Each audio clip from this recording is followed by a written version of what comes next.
Welcome students. बात करेंगे application to ballistic missiles. सबसे पहले मैं आपको बैलिस्टिक मिसाइल शो कराती हूँ। जिस तरह से आप इस फिगर में देख सकते हैं कि ये हमारे पास बैलिस्टिक मिसाइल की एक फिगर है। इसमें स्टूडेंट्स हम लोग जो मिसाइल्स होते हैं हमारे पास, वो हमारे पास एक वेपन होता है जिसमें हम उसको मतलब कि उसके साथ आप एक इंजन अटैच करते हैं, और इंजन के अंदर जो हमारे पास फ्यूल होता है यानी कि गैसेस होती हैं, ठीक है, जब वो बर्न होती हैं तो उनकी वजह से वो जो है वो मिसाइल जो है वो फॉरवर्ड डायरेक्शन में मूव करता है, ठीक है। और जैसा कि आप देख सकते हैं कि हम उसको इस फ्यूल के जरिए इनिशियल वेलोसिटी प्रोवाइड करते हैं। जैसे कि मैं अगर वी आई से डिनोट कर दूं तो ये उसकी इनिशियल वेलोसिटी होगी, और जिसकी वजह से ये फॉरवर्ड डायरेक्शन में जाके मूव करेगा और अपने टारगेट को हिट करेगा। अब मोर स्पेसिफिकली हम इन मिसाइल को बैलिस्टिक मिसाइल क्यों कहते हैं, क्योंकि इसकी दो प्रॉपर्टीज हैं। इसकी पहली प्रॉपर्टी जो ये है वो ये है कि ये अनपावर्ड होते हैं, ठीक है, अनपावर्ड होते हैं। यहाँ मैं लिख भी देती हूँ अनपावर्ड, ठीक। और दूसरी जो इसकी प्रॉपर्टी है वो है हमारे पास कि ये अनगाइडेड होते हैं, ठीक है। अनपावर्ड और अनगाइडेड जो हैं वो मिसाइल्स जो होंगे वो हमारे पास क्या कहलाएंगे, वो हमारे पास बैलिस्टिक मिसाइल्स कहलाएंगे। अब अनपावर्ड और अनगाइडेड का स्टूडेंट्स हमारे पास मीनिंग क्या है। अनपावर्ड जो है उसका मतलब हमारे पास ये है कि हम जिस तरह से हम पावर का फॉर्मूला देखते हैं स्टूडेंट्स के, हमारे पास क्या होता है, रेट ऑफ डूइंग वर्क, ठीक है, यानी कि ऐसा जो एनर्जी जो कि टाइम के लिहाज से चेंज हो रही हो। लेकिन इस केस में स्टूडेंट्स बैलिस्टिक मिसाइल के केस में हम उसकी एनर्जी जो है वो टाइम के लिहाज से चेंज नहीं हो रही होती, बल्कि वो एक कांस्टेंट जो है स्पीड या से मूव कर रहा होता है या वेलोसिटी से मूव कर रहा होता है। अच्छा, अब इसकी जो वेलोसिटी है वो किस तरह से हमारे पास इसकी जो हम कहते हैं कि ये बैलिस्टिक मिसाइल्स जो हैं ये हमारे पास एक प्रोजेक्टाइल मोशन जो है वो एग्जीक्यूट करते हैं। जैसे कि आपको प्रोजेक्टाइल मोशन आपने पिछले लेक्चर्स में देखा स्टूडेंट्स कि हमारे पास प्रोजेक्टाइल मोशन वो मोशन होती है जिसमें बॉडी जो है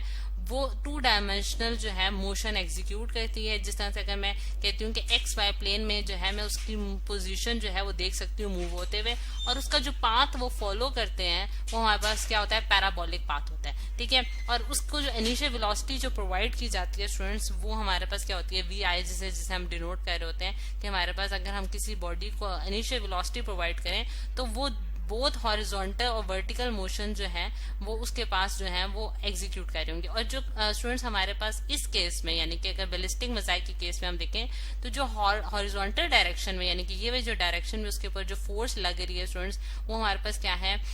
हमारे पास इनिशियल वेलोसिटी है, और इनिशियल वेलोसिटी से जो बॉडी अपनी मोशन कंटिन्यू करती है वो हमारे पास क्या होती है कि हॉरिजॉन्टल डायरेक्शन में according to the law of inertia की वजह से वो अपनी मोशन जो है वो कंटिन्यू कर रही होती है। अब इनर्शिया हमारे पास क्या है स्टूडेंट्स, बेसिकली इनर्शिया हमारे पास ये है कि अगर कोई बॉडी जो है वो स्टेट ऑफ रेस्ट में है या फिर वो कांस्टेंट वेलोसिटी से मूव कर रही है या फिर मोशन एग्जीक्यूट कर रही है, तो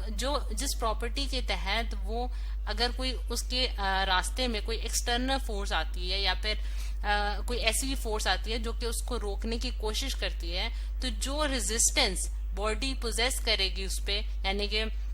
वो रुकेगी नहीं या फिर अपनी मोशन अपनी जो ओरिजिनल फॉर्म है उसको मेंटेन करेगी, तो वो हमारे पास प्रॉपर्टी क्या कहलाती है, प्रॉपर्टी हमारे पास इनर्शिया कहलाती है। और लॉ ऑफ इनर्शिया जो है जैसे कि हमने पढ़ा है कि हमारे पास जो न्यूटन फर्स्ट लॉ से भी हम देखते हैं कि हमारे पास जो बॉडी यानी कि अगर बॉडी के ऊपर कोई एक्सटर्नल फोर्स एक्सर्ट नहीं हो रही और वो स्टेट ऑफ रेस्ट में या फिर मोशन में है तो वो अपनी मोशन को जो है वो कंटिन्यू रखेगी, ठीक है। तो ये हमारे पास फर्स्ट लॉ भी आ जाता है। तो इस केस में भी स्टूडेंट्स ऐसा ही है कि बैलिस्टिक मिसाइल के केस में जब हम उसको कोई इनिशियल वेलोसिटी प्रोवाइड करते हैं, अगर हम लोग एयर रेजिस्टेंस यानी कि हमारे पास इसमें जो 2 फैक्टर्स जो कि बहुत इंपॉर्टेंट है वो हमारे पास क्या है कि एयर रेजिस्टेंस का जो फैक्टर आ जाता है जो कि उसकी मोशन को डिस्टर्ब कर रहा है, और वो हमारे पास एज एन एक्सटर्नल फोर्स जो है वो मतलब कि हम उसको देख सकते हैं कि वो हमारे पास एक्सटर्नल फोर्स है, ठीक है।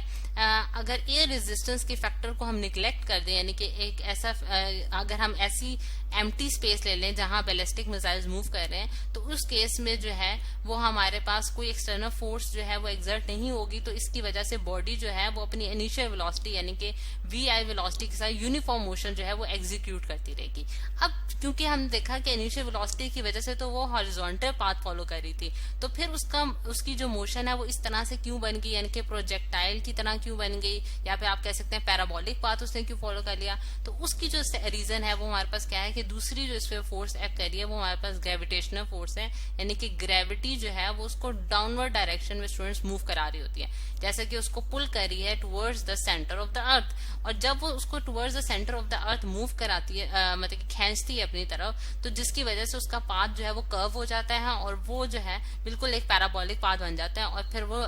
कुछ टाइम के बाद जो है वो ग्राउंड को जाके हिट कर जाता है, या फिर आप ये भी कह सकते हैं कि वो अपने टारगेट को जो है वो हिट कर जाता है। अब यहाँ जो है स्टूडेंट्स हमारे पास जो अगर हम बैलिस्टिक मिसाइल्स को देखें तो ये हमारे पास, क्योंकि अनपावर्ड का तो मैंने आपको बता दिया जैसा कि यहाँ, लेकिन अनगाइडेड भी होते हैं। अब अनगाइडेड यानी कि अपने टारगेट्स पे बहुत प्रिसाइजली जो है वो जाके इनका हिट करना जो है वो थोड़ा सा मुश्किल हो जाता है। यानी कि अगर हम एयर रेजिस्टेंस और विंड के फैक्टर्स को इंक्लूड कर लें तो इनका मोशन जो है वो डिस्टर्ब भी हो सकता है, और जिसकी वजह से हम ये कह सकते हैं कि ये अगर हमारा टारगेट मूव कर जाता है कि अपनी जगह से, यानी कि अगर फॉर एग्जांपल मैंने एक प्रोजेक्टाइल को इस डायरेक्शन में लॉन्च किया और टारगेट जो है वो आगे से अपनी पोजीशन चेंज कर लेता है मीनवाइल, तो फिर ये जो मिसाइल है ये अपने टारगेट को हिट नहीं कर पाएगा, यानी कि वो अपनी मोशन जो है वो उसके मुताबिक चेंज नहीं कर सकता, उसके पास इतनी मतलब उसको कंट्रोल नहीं किया जा रहा होता है, बल्कि वो अनगाइडेड होते हैं। तो ऐसी केसेस में जो है ये मतलब कि हमारे पास इसके थोड़े से ड्रॉबैक्स आ जाते हैं कि जो कि बैलिस्टिक मिसाइल्स में हम देखते हैं। फिर उसके बाद अगर हम देखें स्टूडेंट्स के हमारे पास जब हम हाई स्पीड की, यानी कि ये जो दो फैक्टर्स हैं इनको जिस तरह से इस केस में तो हमने निग्लेक्ट कर दिया था, लेकिन अगर हमारे पास यहाँ में अगर आपको दिखाऊं कि किस केसेस में हमारे पास एयर रेजिस्टेंस और विंड के फैक्टर्स को जो है वो निग्लेक्ट नहीं किया जा सकता, कि अगर हमारे पास इसको डिफरेंट कलर से शो कर देती हूँ कि अगर हमारे पास हाई स्पीड, यानी कि अगर हम बहुत हाई स्पीड के साथ अपना मिसाइल लॉन्च करें और हम लोगों ने लॉन्ग रेंज, मतलब कि हमारा जो टारगेट है वो लॉन्ग रेंज हो, यानी कि आपकी जो प्रोजेक्टाइल होगा उसकी ट्राइजेक्टरी जो है, यानी कि जो वो पाथ फॉलो करता है वो बहुत ज्यादा हो जाए, तो ऐसे केसेस में जो है वो हम एयर रेजिस्टेंस के फैक्टर्स को जो है वो नहीं निग्लेक्ट नहीं कर सकते, उसमें हमारे पास एयर रेजिस्टेंस आ जाएगी और उसकी वजह से हमारे पास जो है उस फैक्टर्स को इंक्लूड करते हुए हमने अपनी जो है वो मतलब कि उसको इनिशियल वेलोसिटीज और उसके मुताबिक हमने अपना टारगेट बनाना होगा, ठीक। और फिर उसके बाद अगर हम देखें स्टूडेंट्स के हमारे पास जो जिस तरह से अगर हम देखें कि हमारे पास जो प्रोजेक्टाइल में स्टूडेंट्स हमने इक्वेशंस पढ़ी थी कि हमने उसकी वेलोसिटीज, हाइट वगैरह और रेंज वगैरह निकाली थी, तो उस तरह से हम लोग जो है बैलिस्टिक मिसाइल्स की भी निकाल सकते हैं, लेकिन क्योंकि वो कुछ कॉम्प्लिकेटेड इक्वेशंस हो जाएंगी इस वजह से हम यहाँ इनिशियल बेसिस में उसको डिस्कस नहीं करेंगे। लेकिन अगर हम देखें कि हमारे पास जो बैलिस्टिक मिसाइल्स हैं ये हमारे पास शॉर्ट रेंज के लिए, यानी कि शॉर्ट रेंज के लिए अगर हम यूज करें तो इनकी प्रिसीजन जो है वो अच्छी है और इनको हम यूज कर सकते हैं शॉर्ट रेंज टारगेट्स को अचीव करने के लिए। लेकिन अगर हम लोग लॉन्ग रेंज में जाते हैं और हम हाई प्रिसीजन को देखना चाहते हैं तो उसके लिए स्टूडेंट्स हम लोग यूज करते हैं रिमोट कंट्रोल गाइडेड मिसाइल्स, ठीक है। ये हमारे पास जो है ये एक मतलब कि इनकी टेक्नोलॉजी के लिहाज से अगर देखें तो ये उससे ज्यादा अच्छे हमारे पास मिसाइल्स होते हैं जो कि जिनकी प्रिसीजन पावर भी बहुत अच्छी होती है और इनको ये गाइडेड मिसाइल्स होते हैं बेसिकली, यानी कि ये टारगेट के मुताबिक जो है वो अपनी मोशन को चेंज कर सकते हैं, ठीक है। और इनकी जो ये लॉन्ग रेंज के लिए भी यूज होते हैं और दूसरा ये होता है कि इनकी प्रिसीजन जो पावर है वो बहुत ज्यादा होती है as compared to ballistic missiles. तो ये स्टूडेंट्स हमारे पास बेसिकली एप्लीकेशंस में आ जाते हैं, हमारे पास प्रोजेक्टाइल मोशन के एप्लीकेशंस में, जो कि आज हमने डिस्कस की है कि किस तरह से जो है इसको हम यूज कर सकते हैं मतलब कि वॉर पर्पसेस के लिए भी और दूसरी जो हमारी जो है टेक्नोलॉजीज के तौर पे भी।